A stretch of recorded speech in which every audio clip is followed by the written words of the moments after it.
Welcome আমার প্রিয় class 10-এর ছাত্ররা। আমি এসএমডি স্যার বলছি। আমি আজ ত্রিকোণমিতির বিভিন্ন অভেদাবলী সম্পর্কে আলোকপাত করব। গত কয়েকটি ক্লাসে প্রাথমিকভাবে ত্রিকোণমিতিক রেশিও বা ত্রিকোণমিতিক অনুপাত এবং ওই সংক্রান্ত মান নির্ণয়ের যে ফর্মুলাগুলো আলোকপাত করেছিলাম সেগুলো তোমরা একটু দেখে নেবে। আর আজকে অভেদাবলী সংক্রান্ত কতগুলি ফর্মুলা তোমাদের জানতে হবে, যেগুলো না হলে তোমরা পরবর্তীতে অঙ্কগুলো করতে পারবে না। তাহলে আজ মূলত ত্রিকোণমিতির অভেদাবলীর বিভিন্ন ফর্মুলাগুলো কিভাবে এসছে সেগুলো তোমাদের একটুখানি আলোকপাত করছি। তোমরা ক্লাসটা ভালো করে ফলো করো। এখানে আমি কয়েকটি মডেলের সাহায্যে তোমাদের ত্রিকোণমিতির বিভিন্ন সূত্রগুলি অ্যাট এ গ্লান্স তোমরা যেন বুঝতে পারো, তোমরা একটু ভালো করে ফলো করবে। যে এখানে এই মডেলগুলিতে মূলত তিনটে ফর্মুলা কিভাবে এসছে তার পদ্ধতিটা এখানে সংক্ষিপ্ত আকারে দেওয়া আছে, এবং অভেদাবলী সংক্রান্ত তিনটে ফর্মুলা থেকে আরও কি করে চারটে করে ফর্মুলা আসছে সেগুলো এখানে দেখানো আছে। তোমরা একটু দেখে নেবে কিভাবে এই ফর্মুলাগুলো এসছে, তাতে তোমাদের মনে রাখতে সুবিধা হবে। আমি আজ এই কয়েকটি ফর্মুলা নিয়ে আজকে আলোকপাত করব। তোমরা ক্লাসটা ভালো করে ফলো করো। আচ্ছা, প্রথমে যেই মডেলটা এখানে দেখানো আছে, এখানে এবিসি একটা ত্রিভুজ দেখানো আছে। দেখো, এবিসি একটা সমকোণী ত্রিভুজ, বিকোণ সমকোণ, আর সিকোণের মান ধরে নিলাম থিটা। তাহলে সেক্ষেত্রে যেহেতু বিকোণ 90 ডিগ্রি, তার বিপরীত বাহু এসি হবে অতিভুজ, আর থিটা কোণের বিপরীত বাহু এবি হবে এখানে লম্ব, আর থিটা কোণের সংলগ্ন বাহু বিসি হবে ভূমি। তাহলে যেহেতু এটা একটা সমকোণী ত্রিভুজ, তাহলে পিথাগোরাসের ফর্মুলাটা আমরা যদি এখানে কাজে লাগাই, তাহলে এখান থেকে আমরা ওই লম্বভূমি অতিভুজের মধ্যে যে ফর্মুলাটা রয়েছে, অতিভুজ স্কোয়ার ইকুয়াল টু লম্ব স্কোয়ার যোগ ভূমি স্কোয়ার, এই ফর্মুলাকে কাজে লাগিয়ে আমরা পরবর্তীতে সূত্রগুলোকে নিয়ে আসব। দেখো, তাহলে এখানে আমি লিখেছি লম্ব স্কোয়ার প্লাস ভূমি স্কোয়ার সমান সমান অতিভুজ স্কোয়ার। তার মানে AB square plus BC square সমান সমান এসি স্কোয়ার। এই যে ইকুয়েশনটা আছে, এর বোথ সাইডে আমরা যদি এসি স্কোয়ার দিয়ে ভাগ করি, তাহলে কি দাঁড়াবে? এবি স্কোয়ার বা AC square plus BC square বা এসি স্কোয়ার ইকুয়াল টু 1। এটাকে সাজিয়ে আমরা লিখতে পারি AB by AC whole square plus BC by AC whole square equal to 1। তাহলে এবি বাই এসি, থিটা কোণের সাপেক্ষে এবি বাই এসি, তার মানে লম্ব বাই অতিভুজ হবে সাইন থিটা কোণের সাপেক্ষে সাইন স্কোয়ার থিটা, আর বিসি বাই এসি, থিটা কোণের সাপেক্ষে বিসি বাই এসি ভূমি বাই অতিভুজ, তার মানে cos square theta equal to 1। তার মানে আমরা পেলাম sine square theta plus cos square theta equal to 1। এই অভেদটি বা এই আইডেন্টিটি দেখো, আমরা এখানে সকল ধনাত্মক মানগুলো যদি নিই, তাহলে দেখা যাচ্ছে থিটা কোণের 0 ডিগ্রি লেস দ্যান থিটা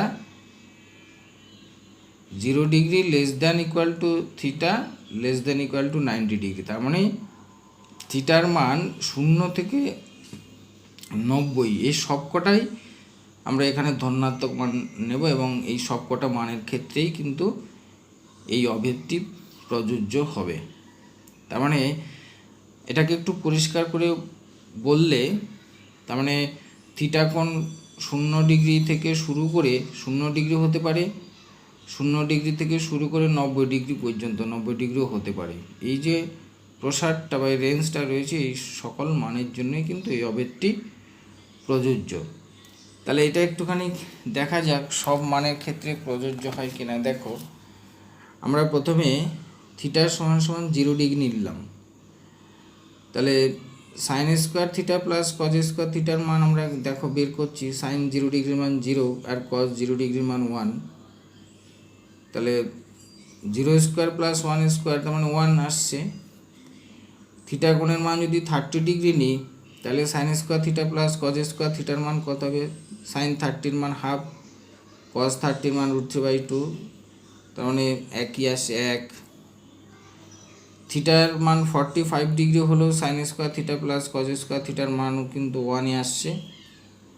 আবার থিটার মান 60 ডিগ্রি হলো sign square theta plus cos square থিটার মান 1। 90 ডিগ্রি হলো sign square theta plus cos square থিটার মান 1 হচ্ছে। তার মানে এই যে রেঞ্জটা বা যে সীমাটা দিয়েছি এখানে, 0 degree less than equal to theta less than equal to 90 degree, এই সীমার মধ্যেই কিন্তু সকল মানের জন্য এই অভেদটি প্রযোজ্য। তার মানে এটা এখানে আমরা মানগুলো বসিয়েও দেখছি যে প্রত্যেকটা মানের ক্ষেত্রে কিন্তু এই অভেদটি প্রযোজ্য। আমরা এখানে শুধুমাত্র মনে রাখতে হবে ধনাত্মক মানগুলো এখানে নিয়েছি। এইবার তাহলে আমরা একটা ফর্মুলা আমরা এখান থেকে পেয়ে গেলাম যে sign square theta plus cos square theta is equal to 1। এই মূলত এই ফর্মুলা থেকেই কিন্তু আরও 4টে ফর্মুলা আসছে। দেখো, সাইন স্কোয়ার থিটার মান হবে 1 minus cause square theta, cos square থিটার মান হবে 1 মাইনাস সাইন স্কোয়ার থিটা, তাহলে সাইন থিটা হবে √1 minus cause square theta, cause theta হবে √1 মাইনাস সাইন স্কোয়ার থিটা। তার মানে 5টা করে ফর্মুলা কিন্তু তোমাদের এখানে মনে রাখতে হবে। তাহলে এই ফর্মুলাগুলো কাজে লাগিয়ে কিন্তু তোমাদের অঙ্ক করতে হবে। এগুলো এই 4টে ফর্মুলা আমরা বীজগাণিতিক উপায়ে বের করলাম, সবকটাই কিন্তু ফর্মুলা, সবকটাই কিন্তু কাজে লাগবে। এই সমস্ত ফর্মগুলোই কিন্তু কাজে লাগবে। এবার দ্বিতীয় ক্ষেত্রে যে ছবিটা দেওয়া আছে, দেখো যে মডেলটা দেওয়া আছে, সেখানেও এবিসি একটা সমকোণী ত্রিভুজ, বি কোণ 90 ডিগ্রি, সি কোণের মান ধরে নিলাম থিটা। তাহলে এই ক্ষেত্রে এসি অতিভুজ, এবি লম্ব, বিসি ভূমি। তাহলে পিথাগোরাসের ফর্মুলা অনুযায়ী আমরা এখানে লিখলাম অতিভুজ স্কোয়ার মানে AC square is equal to লম্ব স্কোয়ার মানে AB square plus BC square.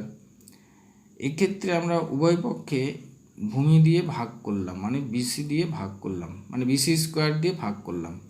তার মানে AC square by BC square is equal to AB square by BC square plus 1 হবে। এটাকে সাজিয়ে লিখলে AC by BC whole square is equal to AB by BC whole square is equal to 1। এবার দেখো AC by BC মানে অতিভুজ by ভূমি, তাহলে ভূমি বাই অতিভুজ যদি কস থিটা হয়, তাহলে উল্টোটা হচ্ছে অতিভুজ বাই ভূমি সেক থিটা হবে। তার মানে sec square theta is equal to হবে এবি বাই বিসি, দেখো এবি বাই লম্ব বাই ভূমি ট্যান থিটা, তাহলে tan square theta is equal to plus 1। এটাকে সাজিয়ে লিখলে sec square theta minus tan square theta is equal to 1। এটাও একটা অভেদ, sec square theta minus tan square theta is equal to 1, এটাও একটা অভেদ। এই অভেদটিও কিন্তু আমরা যদি সকল ধনাত্মক মান নিই, তাহলে দেখা যাবে থিটা এর 0 less than equal to theta less than 90 degree. এখানে একটা জিনিস মনে রাখতে হবে, এখানে থিটার মান কিন্তু 90 ডিগ্রি হলে অসংজ্ঞাত হচ্ছে, এখানে থিটার মান 90 ডিগ্রি হলে অসংজ্ঞাত হচ্ছে। তার মানে রেঞ্জটা হচ্ছে 0 degree less than equal to theta less than 90 degree. তার মানে থিটার মান 0 হতে পারে, 0 থেকে বড় হতে পারে, কিন্তু 90 ডিগ্রি থেকে কম হবে। তাহলে এই সকল মানের জন্য এই অভেদটি প্রযোজ্য। তাহলে আমরা একটু দেখে নিই সকল মানের ক্ষেত্রে প্রযোজ্য হচ্ছে কিনা। তাহলে এখানে যেটা বললাম, এখানে থিটার মান যদি 0 হয় তাহলে অবেদটি সত্য হবে, কিন্তু থিটার মান যদি 90 ডিগ্রি হয় তাহলে ট্যান থিটার মান কিন্তু অসংজ্ঞাত। তাহলে তার জন্য আমরা 0 less than equal to theta less than 90 degree লিখেছি। তার মানে থিটার মান এখানে 90 ডিগ্রি হবে না, মানে 90 ডিগ্রির ক্ষেত্রে এই অবেদটি প্রযোজ্য নয়। তাহলে সেক্ষেত্রে আমরা দেখে নিই, থিটার মান যদি 0 ডিগ্রি হয় তাহলে sec square theta minus tan square থিটার মান বসে দিল 1 আসছে। থিটার মান 30 ডিগ্রি হলো sec square theta minus tan square থিটার মান 1 আসছে। থিটার মান 45 ডিগ্রি হলো মান 1 আসছে। 60 ডিগ্রি হলো এর মান, এই অবেদটির মান 1 আসছে, কিন্তু থিটার মান যখন 90 ডিগ্রি হবে তখন এর মান অসংজ্ঞাত আসছে। তাহলে আমরা মোটের উপর কী দেখতে পাচ্ছি, যে এক্ষেত্রে এই অবেদটি থিটা ইকুয়াল টু 90 ডিগ্রি এই মানটি প্রযোজ্য নয়, আর বাকি সব মান প্রযোজ্য। আমরা সব ধনাত্মক মান এখানে নেব বা নিলাম। এবার এই মূল অবেদটিকে কাজে লাগিয়ে বীজগাণিতিক প্রক্রিয়া দিয়ে দেখো আমরা এখানে আরও কিছু ফর্মুলা লিখতে পারি। শুধু সেক স্কোয়ার যদি থিটা মান বের করতে পারে তাহলে 1 plus tan square theta, tan square থিটার সমান কত হবে সেক স্কোয়ার থিটা মাইনাস 1, তাহলে সেক থিটার মান হবে √1 প্লাস ট্যান স্কোয়ার থিটা, আর ট্যান থিটা হবে √, সেক স্কোয়ার থিটা মাইনাস 1। এখানেও 5খানা ফর্মুলা আমরা পাচ্ছি, এগুলো তোমাদের এভাবেই মনে রাখতে হবে। এই সব কটা ফর্ম কিন্তু অঙ্ক করার ক্ষেত্রে কাজে লাগবে। আমি একটা উদাহরণ দিচ্ছি, যেমন যদি বলে সেক স্কোয়ার থিটাকে ট্যান স্কোয়ার থিটা আকারে প্রকাশ করো, তাহলে লিখতে হবে 1 প্লাস ট্যান স্কোয়ার থিটা। এই ফর্মুলাগুলো আমরা অঙ্কের মাধ্যমে কাজে লাগাবো। পরের 3 নম্বরের মডেল দেখো, এখানে এটাও একটা সমকোণী ত্রিভুজ যার বি কোণ সমকোণ, এবি লম্ব, বিসি ভূমি, সি কোণের মান থিটা, এসি অতিভুজ। তাহলে পিথাগোরাসের ফর্মুলা অনুযায়ী আমরা এখানে লিখব অতিভুজ স্কোয়ার ইকুয়াল টু লম্ব স্কোয়ার যোগ ভূমি স্কোয়ার, তার মানে AC square equal to AB square plus BC square. এই ইকুয়েশনের আমরা বোথ সাইডে কী করব, এবি স্কোয়ার মানে লম্ব স্কোয়ার দিয়ে ভাগ করব, তাহলে কী দাঁড়াবে AC square by AB square equal to 1 plus BC square by AB square. এটাকে সাজিয়ে লিখলে AC by AB whole square equal to 1 plus BC by AB whole square. এবার এসি বাই এবি তার মানে অতিভুজ বাই লম্ব, তাহলে লম্ব বাই অতিভুজ যদি সাইন হয় তাহলে অতিভুজ বাই লম্ব হবে কোসেক, তাহলে cosec square theta equal to হবে 1 প্লাস বিসি বাই অতিভুজ মানে অতিভুজ বাই ভূমি, যদি অতিভুজ বাই ভূমি মানে ভূমি বাই অতিভুজ, যদি ভূমি বাই অতিভুজ যদি কস থিটা হয়, সরি এটা BC by AB, AB by BC মানে লম্ব বাই ভূমি সমান যদি ট্যান থিটা হয়, তাহলে বিসি বাই এবি মানে ভূমি বাই লম্ব হবে কট থিটা। তার মানে কোসেক স্কোয়ার থিটা, থিটা কোণের সাপেক্ষে আমরা লিখতে পারি cosec square theta equal to 1 plus cot square theta. এটাকে সাজিয়ে যদি আমরা লিখি cosec square theta minus cot square theta equal to 1। এটা একটা অবেদ।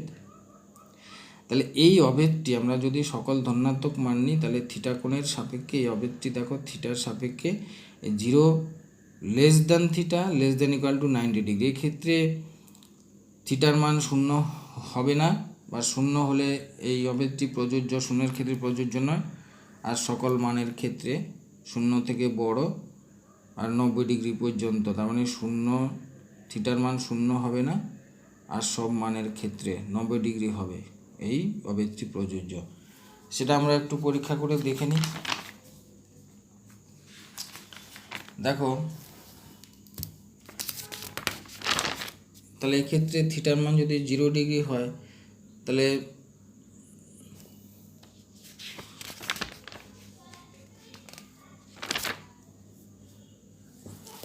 সেক square theta cosec square theta minus cot square থিটার মান কত হবে, দেখো 0 ডিগ্রি হলে অসংজ্ঞাত হচ্ছে। থিটার মান যদি 30 ডিগ্রি হয় তাহলে কোসেক মানগুলো বসিয়ে বাড়িতে ক্যালকুলেশন করে দেখবে। Cosec square theta minus cot square theta হবে, যদি থিটার মান 30 ডিগ্রি হয় তাহলে 1 হচ্ছে, আর থিটার মান 45 ডিগ্রি হলেও কিন্তু 1 হচ্ছে। 60 ডিগ্রি হলো 1 হচ্ছে, 90 ডিগ্রি হলো 1 হচ্ছে। তার মানে এক্ষেত্রে এগুলো বাড়িতে একটু মানগুলো বসিয়ে দেখবে, আমি সব করে দিয়েছি, শিটগুলো পাঠিয়েছি, তোমরা ভালো করে দেখবে, বিস্তারিত বলছি না। মানগুলো বসালেই কিন্তু তোমরা সব ক্ষেত্রে মান 1 পাবে। তাহলে এই যে আমরা অবেদটি পেলাম, এই অবেদটি মনে রাখতে হবে এই রেঞ্জের ক্ষেত্রে প্রযোজ্য, মানে থিটা এর, যেমন থিটা <0 < 90 ডিগ্রি। শুধু আমরা ধনাত্মক মানগুলো নিলাম। এবার ঋণাত্মক মানের ক্ষেত্রে তোমাদের সিলেবাসে নেই, এগুলো তোমরা যখন সায়েন্স নিয়ে পড়বে 11-12 তখন পাবে তোমরা।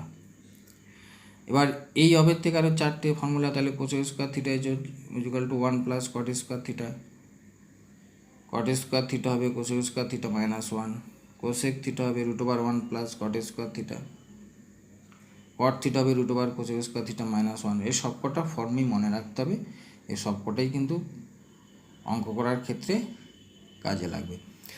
তাহলে মূলত আমরা 3টে অবেদ থেকে আরও 12টা আমরা ফর্মুলা পেলাম বীজগাণিতিক উপায়ে। টোটাল 15খানা ফর্মুলা তোমরা মনে রাখবে, এবং কিভাবে মনে রাখবে সেটা আমি একদম মডেলের সাহায্যে বুঝিয়ে দিয়েছি, কিভাবে সূত্রগুলো এসছে তোমরা আর একটু দেখে নেবে, তাহলে তোমাদের সূত্রগুলো মনে রাখবে। এরপরে এই সূত্রগুলো দিয়ে আমরা বিভিন্ন রকমের ত্রিকোণমিতিক সমস্যাগুলি সমাধান করব। তোমরা বাড়িতে ভালো দেখে নেবে, ত্রিকোণমিতি কিন্তু খুব ইজিলি সব নম্বরগুলো তোমরা পাবে।